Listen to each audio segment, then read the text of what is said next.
नमस्कार। काल सर्पयोग क्या है? क्या काल सर्पयोग का असर होता है? क्या काल सर्पयोग का उपाय करने के बाद काल सर्पयोग ठीक हो जाता है? या क्या काल सर्पयोग इतना डरावना है जितना लोगों में धारणा है? तो इन सब सवालों के जवाब से पहले ये स्पष्ट कर देना चाहता हूँ कि काल सर्पयोग का वर्णन किसी भी प्राचीन ग्रंथ में हमें उपलब्ध नहीं होता। ज्योतिष के सारे प्राचीन ग्रंथ संस्कृत में लिखे गए थे और सबसे नया जो ग्रंथ बताया जाता है ज्योतिष के फलित के ऊपर वह है जातकालंकार। जातकालंकार को आप शुरू से अंत तक पढ़ के देख लीजिए, काल सर्प योग का वर्णन कहीं भी प्राप्त नहीं होता। या अगर बहुत दूर तक जाएं तो सारावली एक ग्रंथ मिलता है, कल्याण वर्मा ने जिसकी रचना की थी और जो लगभग 7वीं शताब्दी के आसपास लिखा गया है। उसमें ज्योतिष के किसी भी योग को या फलित के किसी भी सिद्धांत को छोड़ा नहीं गया है। उसमें भी काल सर्पयोग का कहीं वर्णन नहीं है। यदि सबसे आधुनिक ज्योतिष की बात करें तो सबसे आधुनिक एक ज्योतिषी हुए हैं, जाना माना नाम है डॉक्टर बी.वी. रमन, जो एक ज्योतिष पत्रिका के विद्वान संपादक भी रहे। उन्होंने एक किताब लिखी है 300 महत्वपूर्ण योग। किताब ज्योतिष के ऊपर है और मोतीलाल बनारसी दास से ये प्रकाशित हुई है। इसमें उन्होंने 300 महत्वपूर्ण ज्योतिषीय योगों का वर्णन किया है। सबसे अंत में इन्होंने काल सर्प योग को भी रखा है। उसके बारे में इन्होंने लिखा है कि इसकी प्रामाणिकता संदिग्ध है और इसका वर्णन प्राचीन ग्रंथों में नहीं मिलता। तो प्रामाणिक ज्योतिष तो प्राचीन ही होती है। कुछ लोग काल सर्प योग को नई शोध मानते हैं। तो काल सर्प योग के बारे में हम बता दें कि काल सर्प योग का कोई भी ऐसा लॉजिकल या कोई वैज्ञानिक सिद्धांत नहीं है जिससे इसकी प्रामाणिकता सिद्ध हो सके। काल सर्प योग की परिभाषा इतनी सरल है कि कोई भी इसको मुंह ज़बानी याद कर सकता है। कुंडली में 12 खाने होते हैं और एक खाने में राहु स्थित होता है और उससे 7वें खाने में केतु स्थित होता है। राहु और केतु के यदि एक तरफ सभी ग्रह चले जाएं तो काल सर्पयोग निर्मित होता है। ये परिभाषा है काल सर्पयोग की।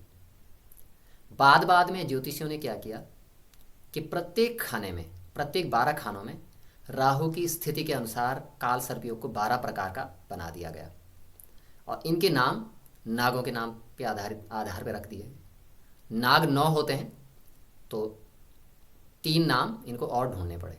और काल सर्प योग इतनी सरलता से मिलने वाला योग है कि लगभग पूरी आबादी की 60% लोगों की कुंडली में काल सर्प योग मिल जाएगा इस परिभाषा के अनुसार।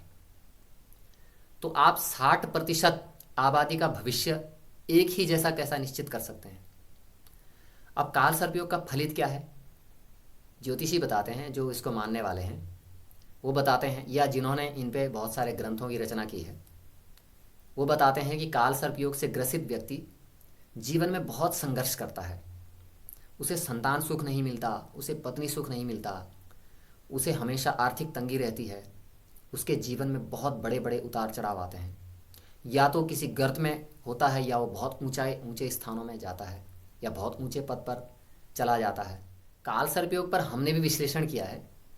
जैसा फलित बताया जाता है वैसा फलित अक्सर मिलता नहीं है और प्राचीन प्रामाणिक ज्योतिषियों ने राहु और केतु को फलित का इतना बड़ा हिस्सा नहीं बनाया जितना बड़ा हिस्सा काल सर्पयोग में बनाया गया है।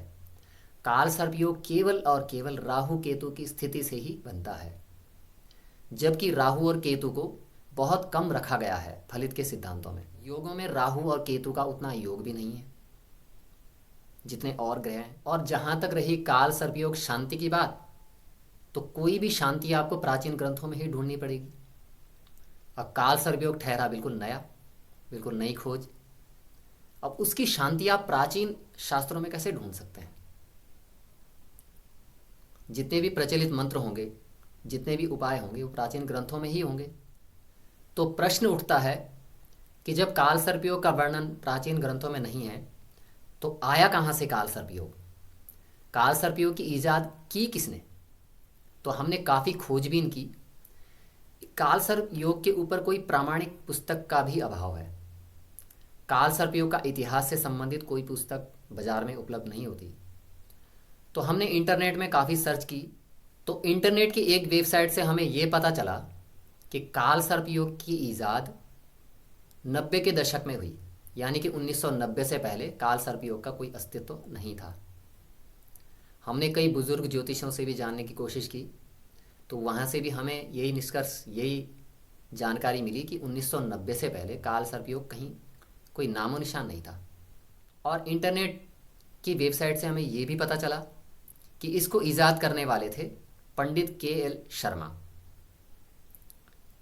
अब इसका सच होने का दावा तो हम नहीं कर सकते, और कई स्रोतों से हमें ये भी जानकारी मिली कि काल सर्प योग की पहली शांति महाकालेश्वर मंदिर उज्जैन में की गई और वहीं से यह प्रचलित हुआ।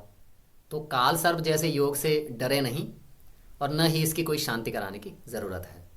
नमस्कार।